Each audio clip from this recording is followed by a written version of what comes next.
Welcome, everyone. Greetings of the day. I'm Carrie Hopkins-Iles, and I am the Deputy Director for ICUDDR.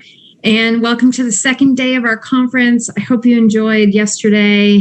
I thought it was really wonderful. I got to attend a lot of great sessions and hear from all of you in different work groups and questions and comments and panels. So it was really lovely. Thank you all for being here. And I'm really excited to see the presentation this morning. And I have the honor of introducing Dr. Morgado. And he is an associate professor with habilitation at the Portuguese Open University, which is a public university focusing on e-learning. And there he lectures on programming and the use of virtual worlds, and develops his research at INESC TEC, a research laboratory rated as excellent by the National Research Assessment Authorities. He's also the vice president for scientific quality, at the Immersive Learning Research Network. And he has asked that we put questions or comments in the Q&A. And if they are timely and when I need to interrupt, I'm going to do that so we can have more of a discussion. And otherwise, we will leave time at the end for questions and discussion. So with that, thank you so much, Dr. Morgado, and this stage is yours. Well, thank you. Thank you, Carrie. Thank you all for attending and for the nice invitation. So I'll do my best to provide some thought-provoking ideas and concepts. The goal I was given was to bring up a current perspective of what can we do and what can we look forward to using these novel technologies of serious game and immersive technologies. So rather than just say, use it this way, let me tell you what are the main concerns here. I'd like you to think how immersive environments can expand the range of educational dynamics and subjects that you can provide online. Because lots of you now went into online learning and online education to overcome the pandemics and actually found that you don't have to go back all the way, right? You can now blend stuff together.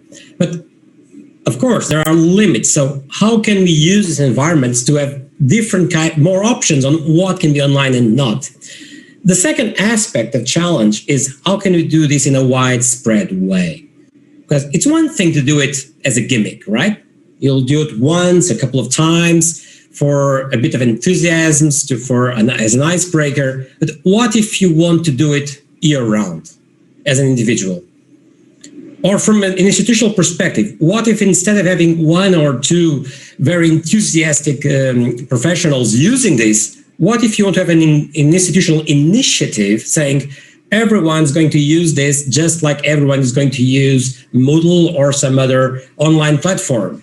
Or just like everyone is going to use Zoom, we want everyone to use this. It's not easy to do that kind of stuff. So what are the concerns going towards widespread deployment? So the first thing I'd like you to consider is that when you talk about immersive environments, the technology is just one piece. You should not get all enthusiastic about headgear or about fantastic goggles or stuff like that. That's just one piece of the puzzle. There are two more big pieces. And if you want the full effect, you must consider all together. So immersion is a psychological phenomenon. And this is actually a bit. I'm not the expert here because on this group, when you are talking about addiction science, gosh, you are much more about psychology than myself. But so this should be comfortable for you. The immersion phenomenon, the phenomenon of being absorbed in a different reality, of course, it can be supported by the visuals, by the system that surrounds you, but it also depends on the narrative that drags you into meaning for context, meaning for something, for what's going on. And it's also about the challenges, the engagement with the activities. You know, when you are so enthralled with an activity that suddenly day turned into night and you didn't even realize it, you were absorbed. So that's immersion too. And you can consider these 3 dimensions, and you should consider activities in all these dimensions. Not just putting headgear, it's all together. Technology can help you in all these ways. It can help you a lot getting immersed visually and physically, but it can also help you being absorbed in the narrative. It can help you in the challenges. It can help you in a lot of ways, but consider the full picture. I and my colleagues, Dennis Beck from the University of Arkansas and Patrick O'Shea from the Appalachian State University, we have been doing a large survey, like of 20 years of immersive learning environments. And basically we managed to group actual accounts of what is being done. So rather than going after people saying it's effective, it's ineffective, it's good, it's bad, whatever, our main perspective is that until you know what the heck you're talking about, you are not measuring anything. So just saying, oh, I'm using immersive environments, let's see the outcomes. That means squat. You can use the same environment in completely different ways, with completely different outcomes, with completely different public. So what we went after is, what actual accounts of views do you have? And so these balls reflect the number of actual accounts of one kind of use. So what we did was we placed these types of views of immersive environments on that 3-dimensional matrix of immersion. So who is using, what kind of uses are more related to narrative or challenges or headgear and other technology. And what this tells you is that if you choose to use immersive environments in a place where you have balls like this, that means if you go and search for examples, you will find them. You'll find more or less examples, but you will find them. If you go into an area where there are no balls there, it means you are more on your own. That can be bad if you want something really practical, that you can set your landing gear on the ground and move forward to fly, but it also means you can innovate a lot. So let's give an overall overview. So you see this big ball here on the center, that's augmented context. So most people using immersive environments are basically, you can actually see the descriptions of this on our paper that was published last year. And these slides are already available on SlideShare. So you can actually Google for ICUDDR and Morgado on SlideShare and find these slides. So augmented context is basically providing some extra information, extra meaning for something you are doing elsewhere. So this can be something as plain as you are going on a physical location and get your smartphone, scan a QR code, and get some extra information. Or you are seeing some overhead character pointing to something, stuff like that. So this is the majority of what of the counts of immersive learning. We are calling this big ball and the 2 smaller ones, which are emotional and cultural experiences and changing human behavior, as the experiencing use. So most of the uses are about letting learners experience something. So that means there's quite a lot of narrative because there are meaning to that experience. It's not overly technological. It's not that much about interaction and challenges. It's about experiencing something. So if you find that appealing, you'll find lots of examples. What are the other big clusters of uses? There are some uses about using immersive environments to access something. That's the light blue balls here, like this one, and those smaller ones on the top. So these uses are about stuff like perspective switching. For instance, if you want to change if you want to experience the world from the perspective of an addicted, or if you want to make men and women exchange bodies and experience each other's perspective, stuff like that. So one of these access approaches is giving access to a different perspective. Another is accessibility, which is actually enabling you to reach places where you would not be able to go. It can be, for instance, for people to go inside a cell, or to go inside a nuclear reactor, to go to places where you normally would not have access to. It can be more plain accessibility situations. Another option of access is to see the invisible, which is, for instance, to visualize wind, air turbulence, to visualize brain operations, visualize brain operations and activations of parts of the brain. So stuff which you typically would have, which would be typically invisible, you could only sense through other machinery. You can use immersive environments to make that visible. Okay, I won't go into every single item of this. So, but I think at the very least, this would help by giving you ideas. And again, for every single of those balls, there will be more or less accounts depending on the ball size. This, I think, would help, right? You can get ideas. Let me just give you the rough idea of the other major clusters.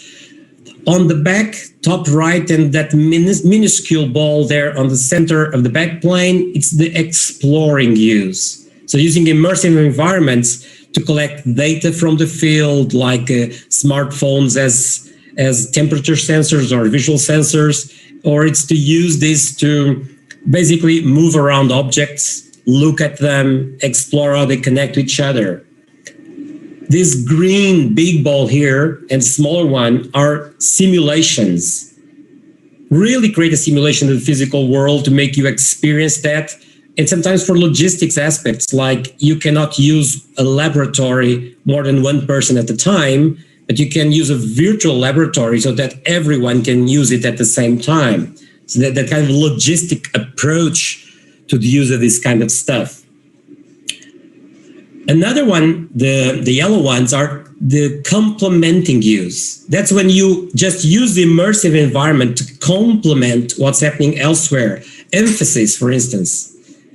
When you are looking at a text, for instance, and something automatically highlights where you should go next. For instance, giving go here, now check this, now check that. It could be for multimodal interaction, where for instance, as you drag something, there is some extra sound or some vibration or some change in color. So you realize that there are combinations. There are combinations of information. And finally, to complement or combine stuff, like when you are looking at an engine and at the same time you can see a 3D model of that engine on the same book moving and see how it relates. So this is the complementing use. And finally, there is quite a significant number of accounts about using these environments for engagement purposes. So for skill training, for once, for getting you engaged with the actual skills you're training, for motivational, that's what's called their engagement, basically trying to use these environments as a way to make people find stuff more appealing, and for collaboration, quite a significant amount of accounts where the use of the immersive environment is that people can collaborate better by sharing their context. So quite a lot here. But just give you an idea that this was looked upon, analyzed. This reflects 20 years of surveys and over 600 individual accounts of what's there.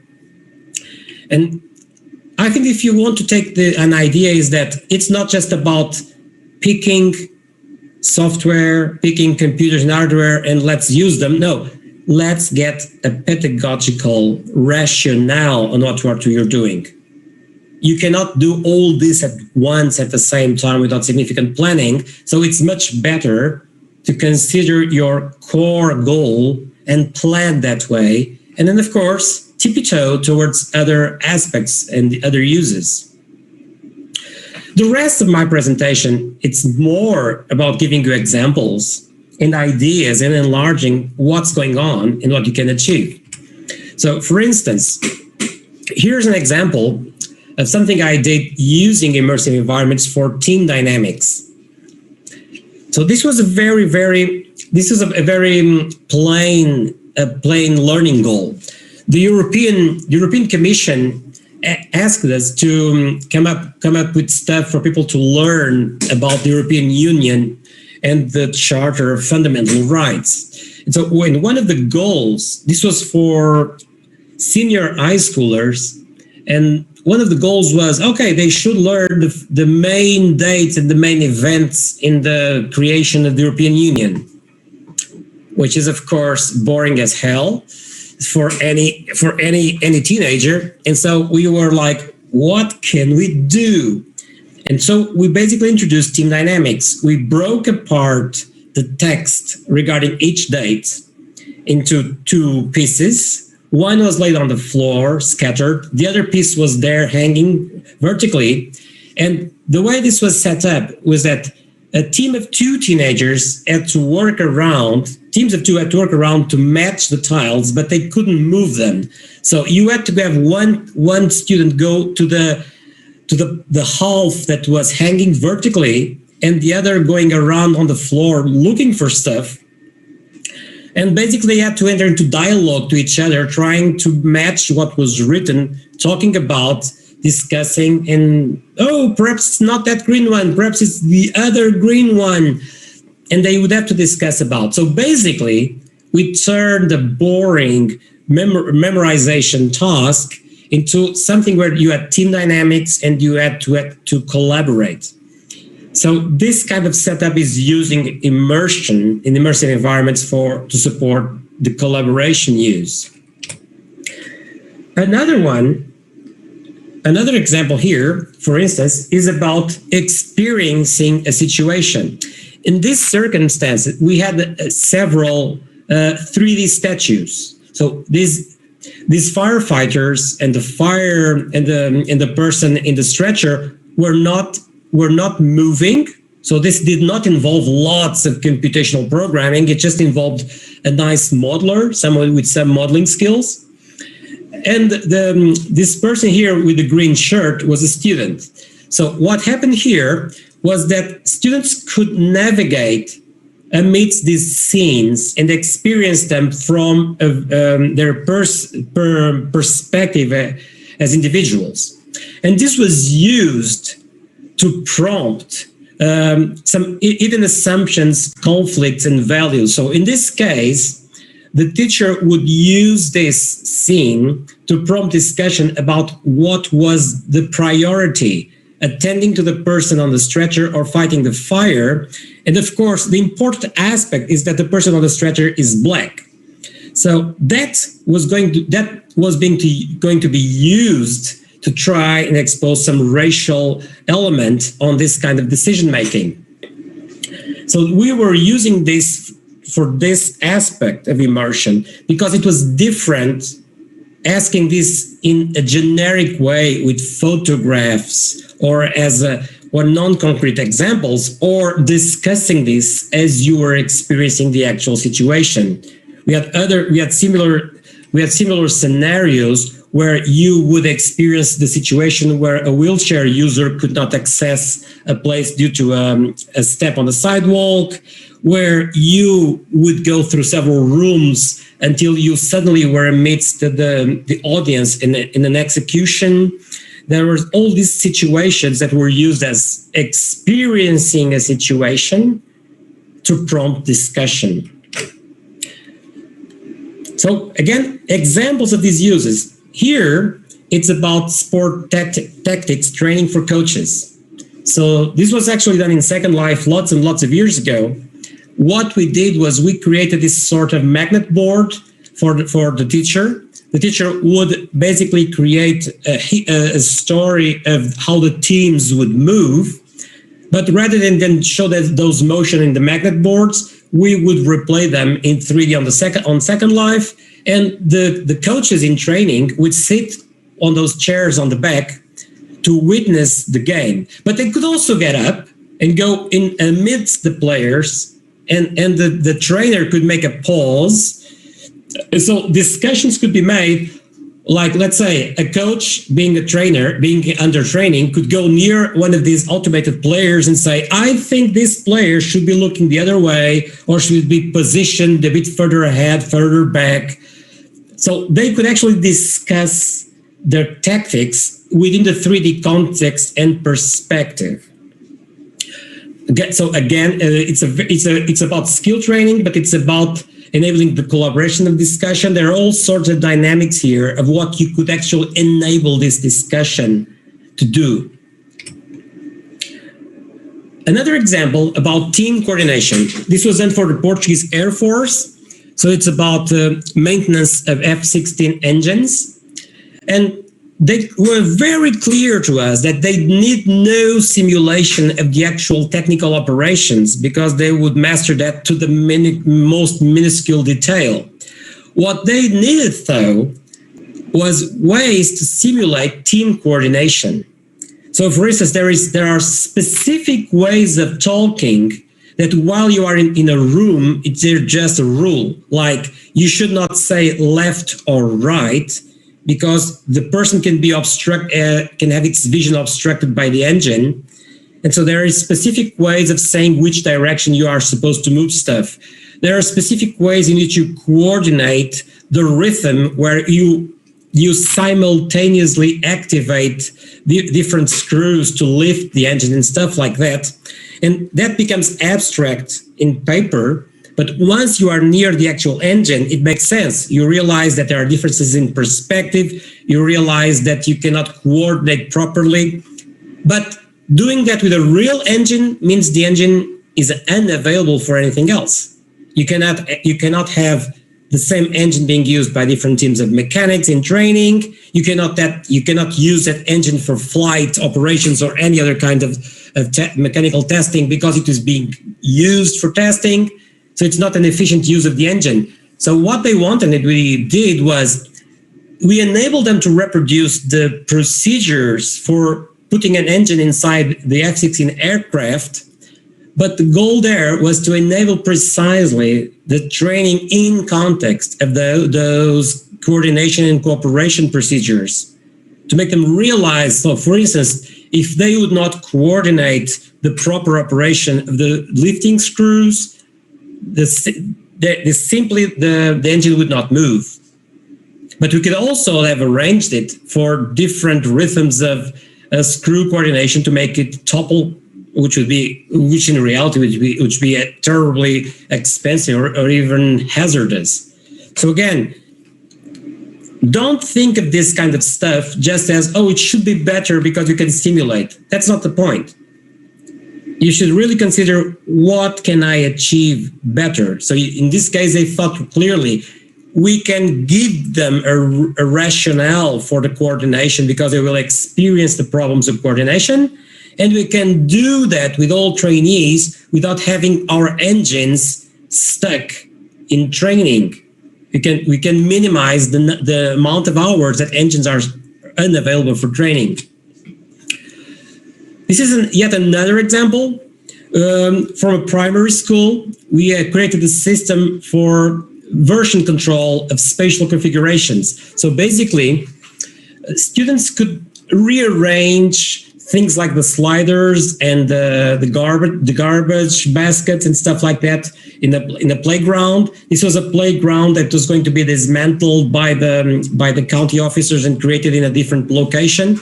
So the primary teacher used that as an opportunity to discuss safety rules, coordination, augmentation, lots of stuff like that. So what did the system enable? Every children would reorganize in 3D the playground, and then by projecting their different versions, they would discuss why they were placing stuff in different locations.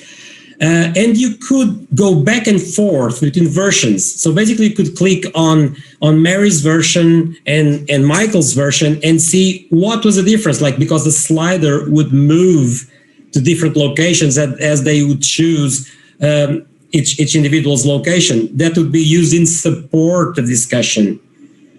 And you could actually decide, okay, we're abandoning Michael's version, let's follow with Mary's version. And then you could say, like say that the E1 version was Mary's version, you could actually have two different lines of argumentation trying to make it evolve. And in the end, let's compare the F3 and G3 versions, which are from different discussion panels, actually see where you got at, and discuss where are our differences.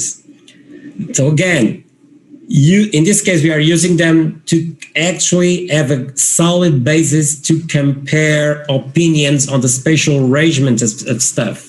In this case, the ultimate goal was to prepare a proposal for the county hall, but it could be used for plenty of other situations. And I hope I'm not being, I hope I'm not exaggerating on diversity, but again, it's a bit of my goal to open perspectives here. So again, another example from primary schools. In this case, the primary school goal was about teaching entrepreneurship.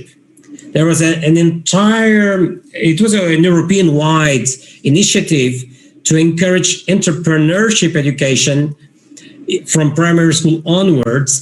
And so one of the teachers actually wanted to do something like shops for their kids. So the kids would do their own stuff like drawings and beads and all sorts of handicrafts, and they would make sort of like a school sale. But the point was that you would have to arrange a specific day for that. That was it. No input beside that specific school day event. So the idea was, okay, we can do it virtually, and that could enable adults to actually visit the exhibits and provide input.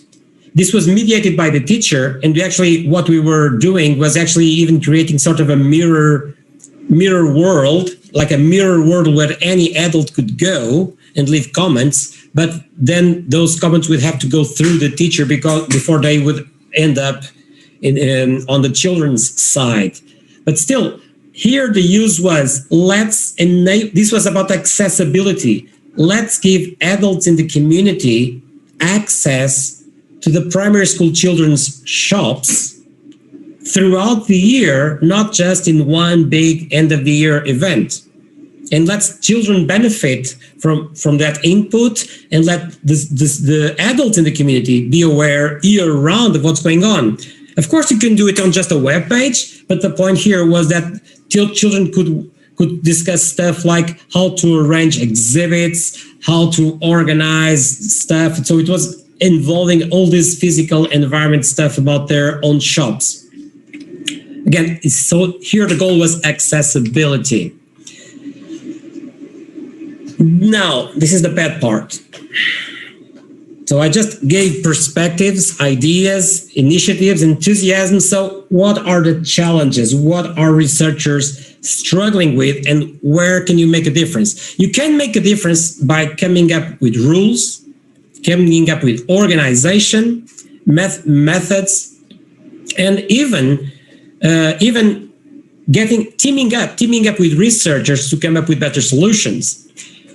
These are some of the problems, very small amount of the problems that happen when you try to do this kind of stuff. You become besieged by chores. You really feel like you're being threatened by this marauding band of problems. So stuff like, how do I give objects to students?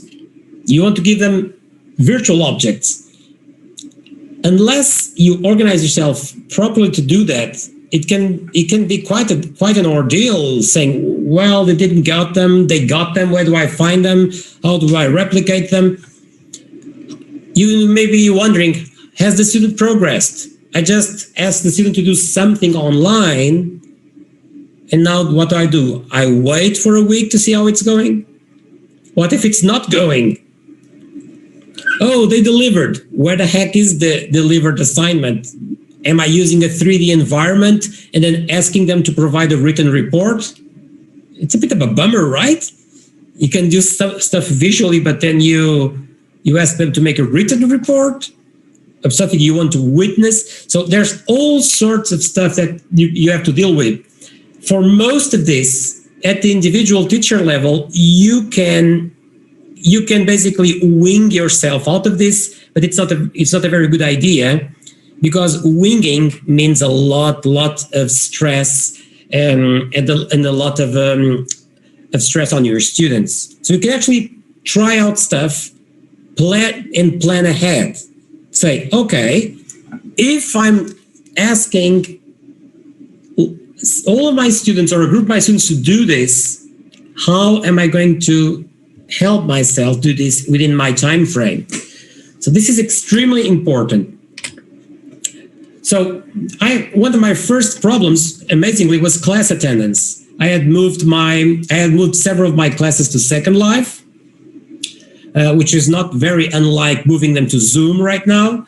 So basically, the bean counters at the university basically said, we are entirely okay with your pedagogical approach, not the least of it because that's the law. We have to leave you to do your pedagogical stuff, but it's mandatory to keep track of class attendance. And that was a bugger, because in Second Life, for instance, I would not have student names. I would have aliases. So it was always a boring saying, who the heck is Gwyneth Llewellyn? I had no student with that name. So who the heck is Ave Cesar Souza? Oh my goodness. So this kind of stuff can be a bummer, because if you want to do this for your classes year round, it can be a nuisance. Okay. So of course, there are several solutions for this. As being an engineering professor, I went with an automated solution, but it could also be something like, well, let's ask people just to sign in at some other location, and I can take some screenshots and check later. So what I did was I teamed up with one of my master students, and we did something like every few minutes, we would go and make a list of people attending. And so I could then look and say, okay, George Madeira was here until half the class, that was off and then came back in the end. Well, student number 9 was never here. So I could actually decide for each student whether that would count as attendance or not, and without struggling too much time about it. Another situation was for Portugal Telecom. That's our biggest telecom services provider. They were also doing 3D training for groups. And we worked for, like, say, 4 years or something, or 4 or 5 years together. And so we achieved lots of stuff. We even conducted several training courses online. What we did publish, though, and I think it would be most relevant if you could follow it, was this paper on the actual requirements for corporations to use this. So if you go into that paper, you can actually find out that we have found and documented stuff like that these problems are real, like how do we ensure that only enrolled students participate in a session? If you are dealing with corporate training, that can be quite relevant to avoid the open sessions. How can an administrator that is managing, like, say, 50 teachers manage who's doing what? Being an administrator, if you suddenly have no realization of who's actually providing the sessions, can be actually a deal breaker, because you feel you have no control of what's going on. You have no interaction, and you are exposed to complaints. Another question that we find out is that it's critical to know who sets up an immersive space. If you have dozens of teachers or trainers, you don't want each individual trainer setting up the space and then, of course, fielding all the problems and hardships. You want to perhaps set up a team. So this kind of stuff is the stuff you, as an organization, need to look and consider. What we did, and this is also published, was integrate several of these concerns with a web environment. So you could go into a web environment and select which virtual space you'd use for each training session, whether you'd have slide projectors, whether you'd have video streaming, history recording, who would be or would not be allowed to participate. And so while this means you have to have significant development, you have to have the cooperation of software house. Well, if you do have those resources, it's better to do it. So it's a path forward. You can actually discuss and negotiate this kind of stuff. You can make a budget to this kind of stuff, but it's doable. It's not world changing. It's something that it can be arranged. So what are the frontiers on this regard? The frontiers is trying to make all of this manageable. So we completed a couple of years ago this large European funded project. It's called the Beaconing Project. It involved something like 10 small and medium businesses working on computer games and other stuff. It involved educational software companies. It involved several universities. And the whole concept of Beaconing was we have to come up with a solution for any teacher to say, I want to use games, and I have to have that working promptly with pedagogical rationale, and have to be able to manage that with all my 200 or 300 students.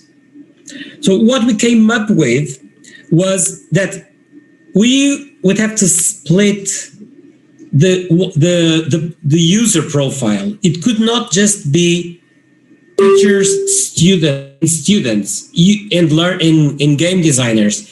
We had to create a middle profile, the learning designer.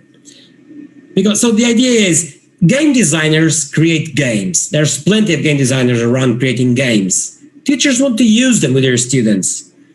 So what we said was an experienced teacher or an experienced developer, some people with awareness of both worlds, people with an awareness of what is teaching and what games are, create what we call gamified lesson path. A gamified lesson path basically says we are aligning educational goals and activities with game elements. And we create sort of this template of an educational game-based activity where things are aligned, and you can actually get your analytics to tell you what's going on. So teachers can simply then browse. We actually tested this with stuff like 10,000 students and hundreds of teachers. And so now these several companies are trying to take it forward for their own products. But the whole concept was learning designers create these templates of educational activities with games. Teachers select one of those activities and say, I want to use this one. They can actually customize it. They can adjust some parameters there, or they can use it as is. And they say, now my students should get this. The students get those games as part of the activity. We anonymize all communication between users and the gaming companies. And the teachers basically can get that information. So how do we do it? The learning designers basically make sequences of activities with mini games and other stuff like that as part of the main game. And they associate, the learning designer associate game aspects to different competences, training levels, to different challenges and mechanics in the game. And they do all the stuff of linking game analytics to actual learning goals.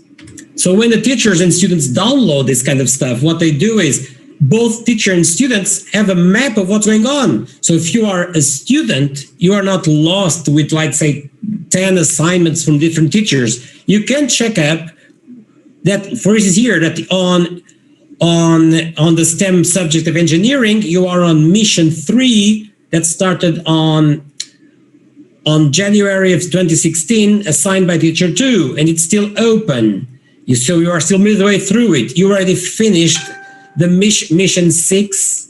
You are still pending some others. So you have a rationale of where you are at every game-based learning mission. And as teachers, you can actually check how your entire class is doing, how far have they progressed, whether they are better at some of the tasks, worse at some of the tasks, and you can actually decide on how things are going. You are no longer just crossing your fingers and hoping everything is okay until the next week or the next class. What we are now doing is trying to move forward with this. So we are trying to develop the next stage of this approach. We are calling it Enveneer Platform, which basically is saying what we did for games in a patchy way because we hadn't got a clue how to do that. That was the outcome. And so once we did that, it was working. The companies are trying to make it for their own purposes. We are saying now that we found out how to do it, let's do it again with more ambition, not just games. This could be useful for laboratory activities. This could be useful for field activities. This could be useful for when students have to go and interview people. This can be useful for simulations. This can be useful for activities that are hard to manage. That's our goal, to take the same approach of designing an activity, linking it to analytics being collected, and use it as a template so that teachers can deploy for their own purposes. So this is the core presentation of this keynote. I'm unaware of how long we have right now. So it's like 40 minutes. So I would like to open this for discussion for your interests. So let's go. Excellent. Thank you so much. I know this is incredibly interesting for me personally, as I don't have a knowledge base with these immersive technologies. What comes to mind for me is how to utilize this either with clients or in clinical training. So to have, when I was working in a nonprofit, for example, and you have new counselors come in, how, what kind of training could we do in these immersive settings? Well, what I would propose is doing a bit of a brainstorm, a thought experience. Let's consider that scenario for any of these clusters of use or any of these categories of use. So could you describe the goals of that scenario first? Like in that situation, what would be your primary difficulty right now without immersive environments? So I guess the primary difficulty would be a person who is educated but not experienced in working with individuals with addiction. And so they may need to run a group. Let's use a group for an example. A group can be really intimidating for a young or new clinician who's never been in front of a group of people in recovery or people who are still using substances. Okay, but you could go and say simulation. Like you can go and say, let's create a full-fledged simulation of that with virtual addicts. That actually has been done for virtual patients for clinical training. But if you consider that, it's a bit like saying, let's go to the moon first and before trying to fly. It's not the most sensible way to do stuff, right? Mm-hmm. Perhaps you could, before you say, let's create virtual addiction patients, before going all the way into a full-fledged simulation, perhaps you should consider, okay, what should be what should be smaller, more delicate aspects that we want to emphasize? Perhaps for instance, you would want to fight prejudice. Perhaps some people have the training, but they still have some prejudice on how they approach addiction. So you could try and say, let's do this from the addictive perspective. Let's get this person to embody a person with addiction. And without automating anything, let's just have this person experience how others treat them. You can role play that in the physical world, right? You can put people in a room, you can put tags on people. Absolutely. But if you consider that but doing that on Zoom, it's not that practical, right? Because we are here sheltered with a nice square. Mm-hmm. You could use a bit like this situation here. You could dress up people with some rag clothes. Yeah. You could have their avatars grow very unshaven beards or stuff like that. You could have some very sore eyes, stuff like that. And you could basically organize other members to say, you are going to shun these people. And so you're going to shun these people, you're going to try and avoid contact, and you task the person controlling the addict with some specific goal to say, it's to realize that sometimes it's not that simple matter. This is the kind of stuff you can do without any automation. You can have them. So this would be something like providing. Let me look for perspective switching. So this could be the perspective switching approach. Mm-hmm. You could also help them see the invisible, which is, for instance, you could ask a programmer to develop some system to help out. It's not overly complex. To say, I want that for every minute that the person is not taking drugs, that it becomes harder and harder to walk on a straight line. Oh, wow. And let them try to, or that your camera is shifting your attention away. And your task is to keep the dialogue going while your camera is unfocusing. Like if every single time that I'm talking to you, my camera will do this. Oh, wow. So this kind of uses are not that complex to create. Right. If you have this concern, which is, I'm going after this aspect. And it can expand a lot. So because instead of just saying study, discuss, write, you can say, before we go into this special session with role-playing group or with actual addicts or stuff like that, let me take people from the abstract concept on the written word or the comfort of just watching a video. Mm-hmm. Let me give them some experience of these situations so that people to help them their realization. There's all sorts of stuff you can do. There are games for seeing the invisible, for instance. There are games, let me see. There is a game called Darfur is Dying, which some people may recall. There was an international problem in Sudan several years ago in the Darfur region with Janjaweed militias killing civilians. And so there was this game that was created called Darfur is Dying. It was a very, very simple game. You could do stuff like go fetch water for your family.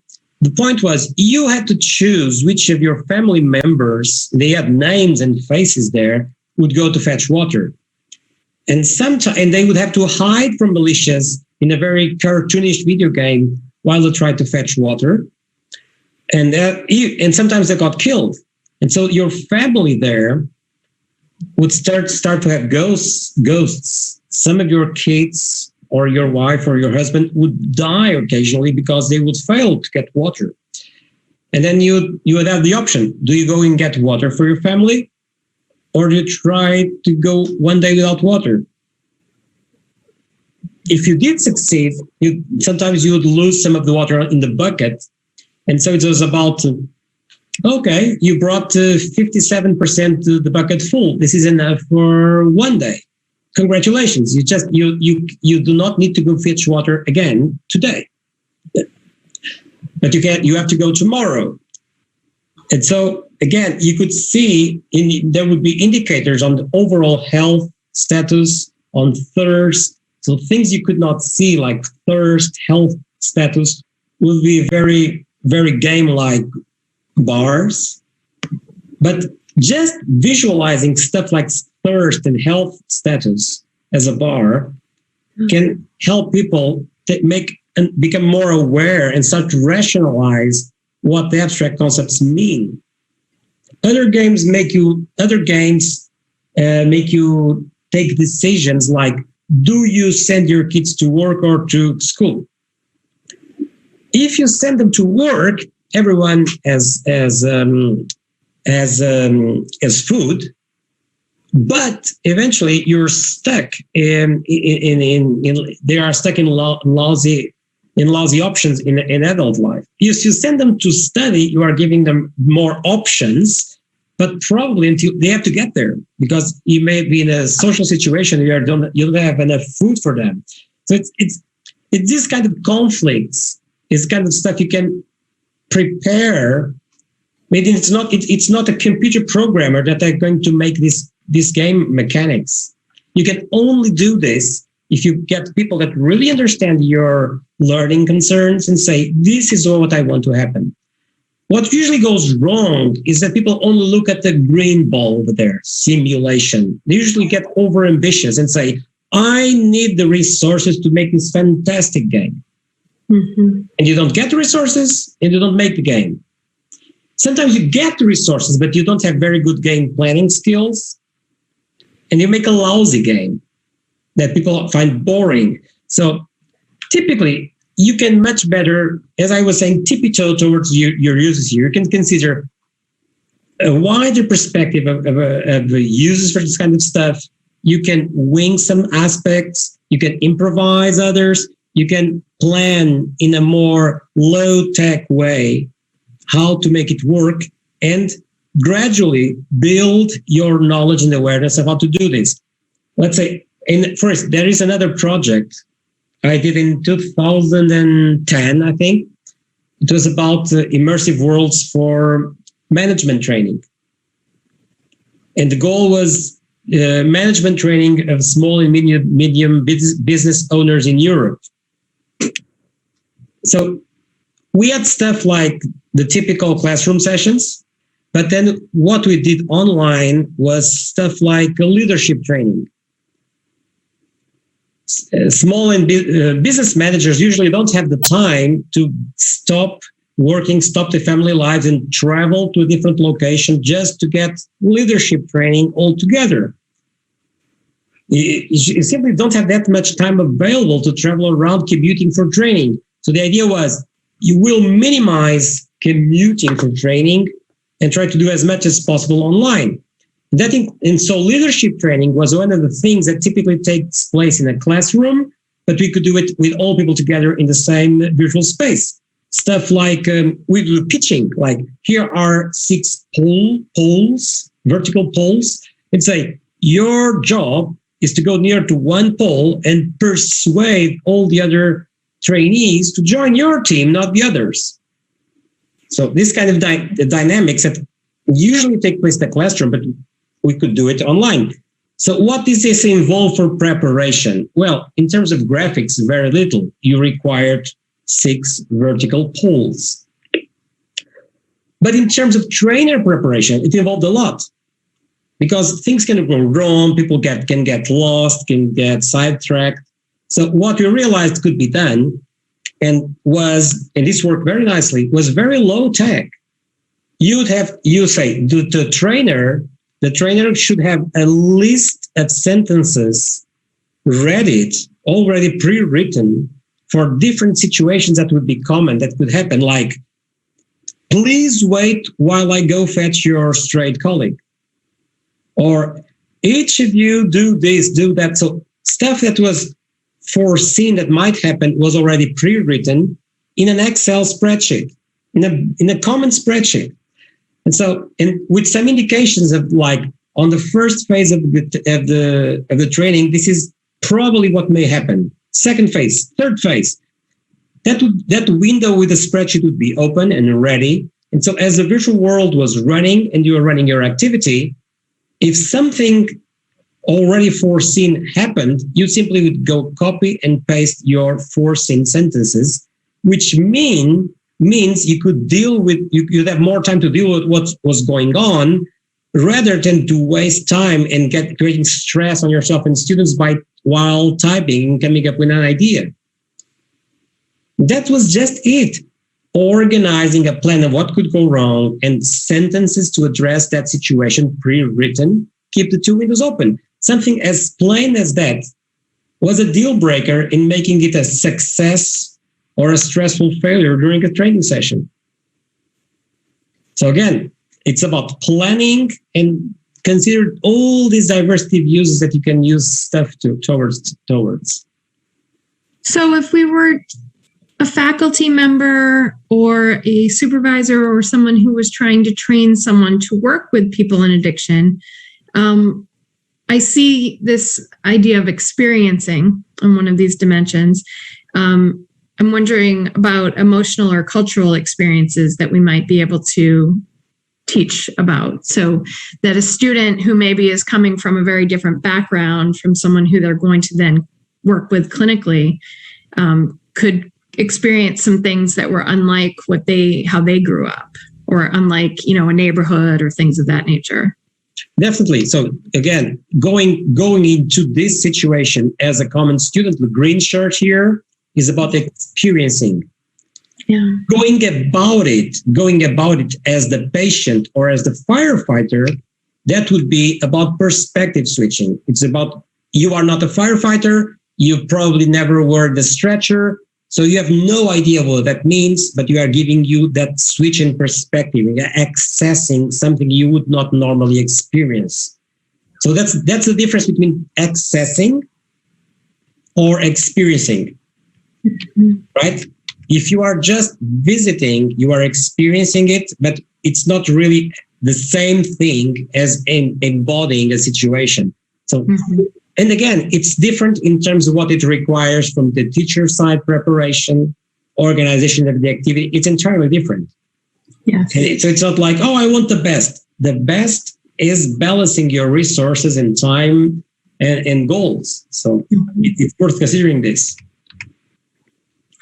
So where would you suggest someone starts, especially someone in maybe a resource-constrained area? What would be some first steps or some things that people could try? I think you should look at where you can get the most value immediately. So I would say from all the things that I want to teach, where am I failing the most? Where am I falling the most short? So and target that. See, if you're saying this is typically the hardest part, the part where I would definitely like to have something better happening. Well, target that. And then you could do like this thought experiment, like say, well, how could I use these environments to complement it, to simulate, to explore, to access, to experience, to engage, to do several thoughts experiments. And again, try to think of low technology ways of doing it. You earlier on, you said, well, people really need to experience being with the actual drug addicts. Okay. But when I replied, I told you, let's consider small bits, small details of that. Because perhaps it's too big a job to tackle immediately the experience of being there. But perhaps you can look at smaller details. I suppose, let me see, what do you do right now, for instance? How do you now bridge that between the theory and the experience? You use what? Videos, testimonies? Sometimes videos, testimonies, sometimes that's one of the problems, doctors, that sometimes, counselors who are inexperienced just get thrown into a group without, or with a client without having done it.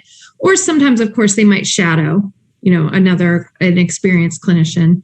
In a training program, they might do an internship, or they might, as you've said, watch videos, read, have discussions in class.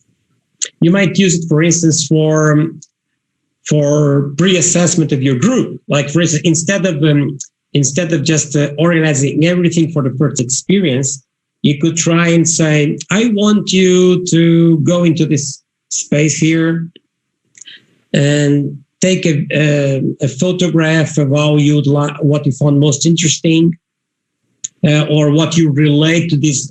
I'd like you to take a photograph of yourself in some role where you find this concept being illustrated better, and annotate that for me. So you could ask them to show you how they envision stuff, Yeah. And by analyzing that, you say, aha, so these are the perspectives of the students I have with me. Mm-hmm. You can do that by telling them to record a video or to make a written stuff, but it's not the same, right? Sometimes it's much more obvious if you ask them to say, here's an actual, again, let's consider stuff like let's see. Consider stuff like this, like you are arranging stuff in a room. You say, how would you arrange this room to welcome the person? Tell me, where would you place your chair and the interviews or the patient's chair? Now that's a great example, because not only how do we make it welcoming, but how do we make it welcoming and safe at the same time?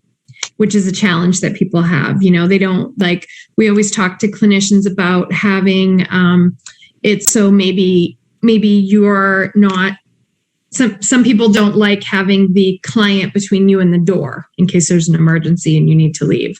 But then how do you make it still welcoming? So that would be a great example. Yeah, so for instance, there are lots and lots of 3D modeling softwares online.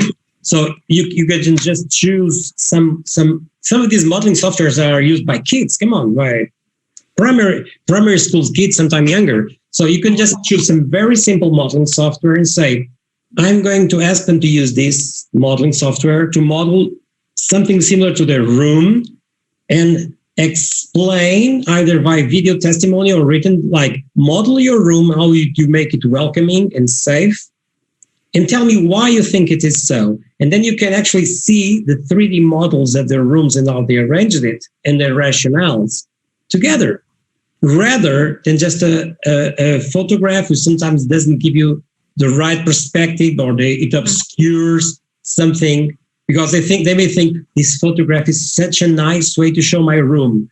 But if, for instance, it doesn't show you if there is something between the chair and the door or something like that. So in 3D, you can actually check around how they organized it and see what you need to see. That's a way to use it, for instance. No, that's great. And I like, as you said, it's a sensitive topic, but I like in the one with the firefighter, how, you have the issue of race as part of it, so maybe you have a group or you have multiple clients who are like, if you had a similar situation for us as clinicians or teaching clinicians, maybe you have multiple clients who are asking for your help and you sort of have to decide which one is the priority. And so race could come into place, as you said, appearance, gender, and then obviously whatever presenting problem is happening. So, people. In that situation, what is different, and you can find lots of literature on this, people's responses are different when they're shown photographs when they navigate the 3D environment. Right. So actually, because it's simply the perspective and the way your brain works, of course. For people listening probably know that your brain is very similar when you are remembering what you did or planning what you're doing or actually doing it. Mm-hmm. So if I think about lifting my hand like this or actually lift my hand, my brain operates in pretty much the same way, both planning it, remembering it, or doing it. And so actually going into the 3D world to witness a situation like the person on the stretcher is much more similar to how your brain, your thought patterns work on the real situation than just being shown a photograph or a video. Particularly because in the video, you are not acting, you are not doing any agency. You are not directing the video, the direction, the way you look. On the video, you are there standing still, you're just being exposed to it. Whereas in the 3D world, even if it's static, like as I said, these are statues, no one's moving, but it is your agency to decide to move left or right, where your gaze is focused. Mm-hmm. And that changes your thought patterns, and that changes the way you approach the situation. Again, it's a much nicer way to see if people's answers differ. And I, unfortunately, we don't have any questions or comments as of yet. I'll encourage everyone to do that. But I'm certainly appreciating the discussion. But I'm imagining even just a virtual group or a virtual session with a client, where then you could ask the person, okay, how are you going to manage conflict between these two, or where do you think would be best for you to sit, or how would your gaze be to make sure you kind of have the whole group, so there's things you could do, as you said, that could still be in a 2D but visual way to utilize it. Yes. Well, since people are not asking, there is one area of research which I find extremely promising. Is actually one of the things my team is doing right now, is how you could basically use those situations more often and share them between trainers, and how you could analyze the trainee's behavior. So let me consider a situation like this, the handball training. The knowledge that is important here from the teacher's perspective is that the handball tactics. So the teacher here was defining specific examples of specific tactics, and then showing them in 3D. But what raised our awareness was this kind of 3D is going to be obsolete in a few years, as any software, but not the tactics. The tactics probably today you still want to discuss the tactics of 10 or 20 years ago. And so this was our wake-up call, like, this is not right. How can we make this kind of tactics, the behaviors, survive that technological platforms would go obsolete? Because you want them to survive. You want to use the same tactics here, now, tomorrow. What matters is the handball. It's not the 3D.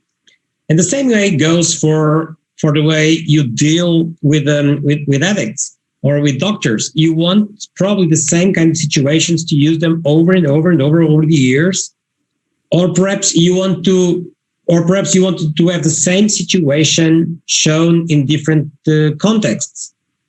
Let's say someone storms out of an office. Mm-hmm. Probably you want to say, okay, let's the concept is the same. That person storm. Is it storm out or storm off? Sorry. They stormed out.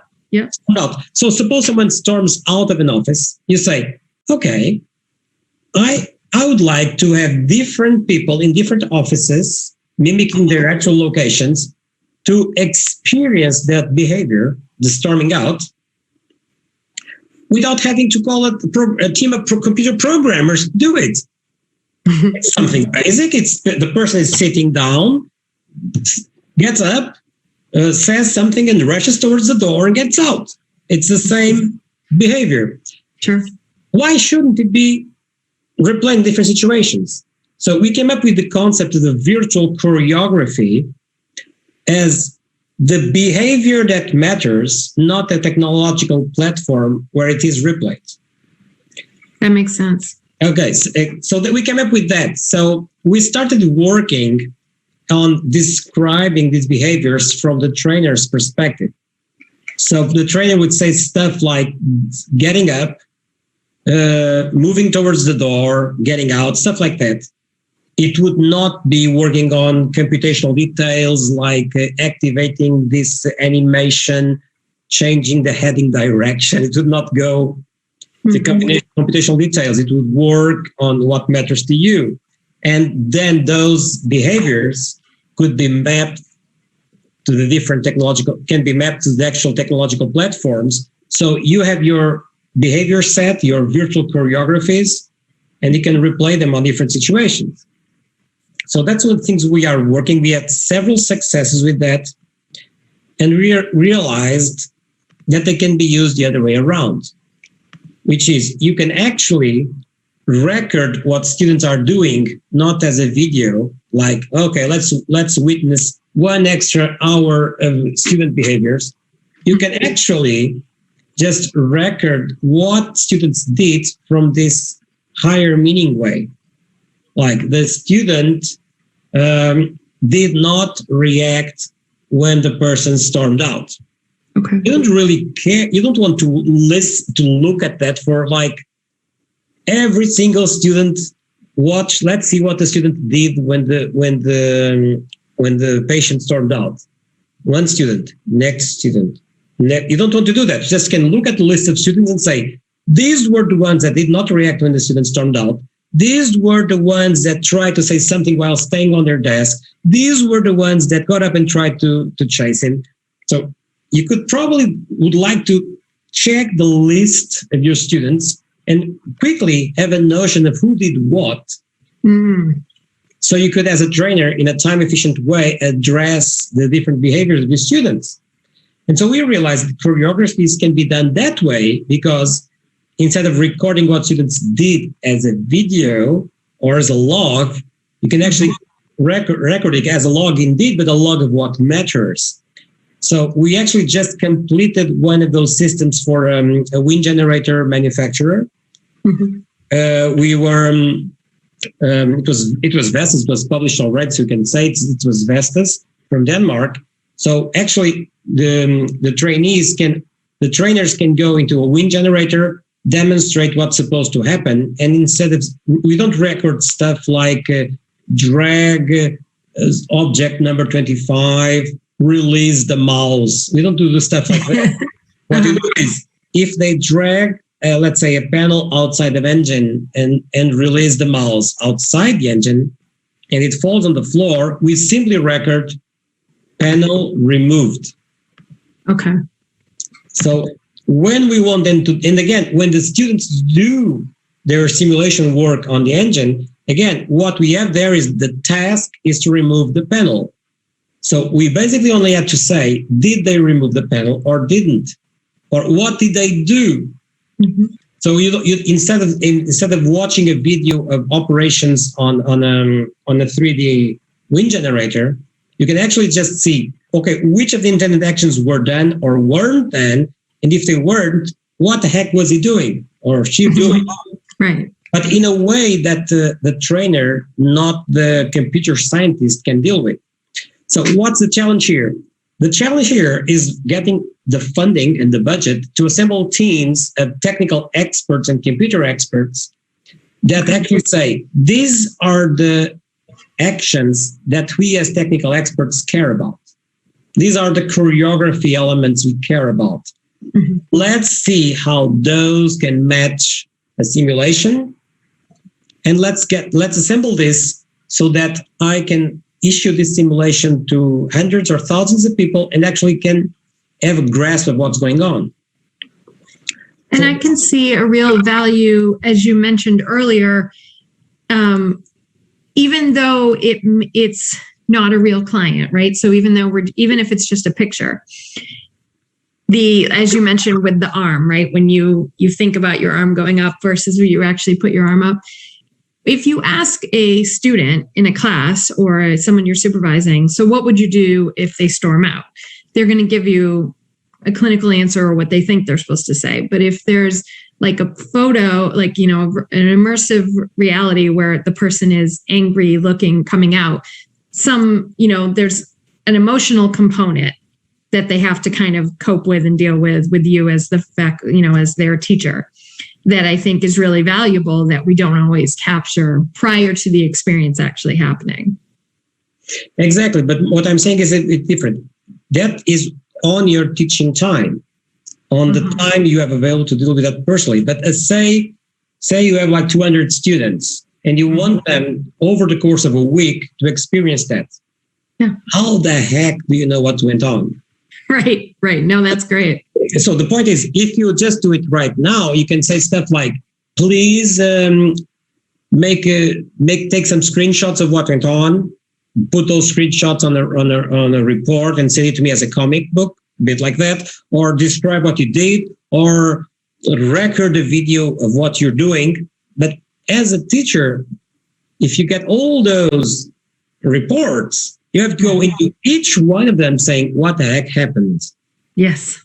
Whereas if you have an automated way of classifying or cataloging what went on, because you know as a teacher what kind of behaviors you care about. And then you can say, of your 200 students, these ones said nothing.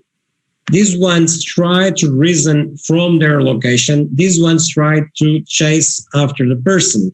And these ones did something I haven't got the faintest idea what it was, because it was not foreseen. Yep. As a teacher, that tells you, okay, my time is much more manageable because I know how I should address these 3 typical student behaviors. And I only have to actually watch the video or the comic book or the report of the unforeseen situations. So what I'm saying is that investing in research and development and trying in this pairing of subject matter experts and computer scientists to do this kind of stuff can make a difference on the ambition, on the widespread use of this kind of stuff. Yeah. Because otherwise you'll always be limited to the time you have available. You do something and you say, "Oh my goodness, I've just overcommitted myself." As we do sometimes, right?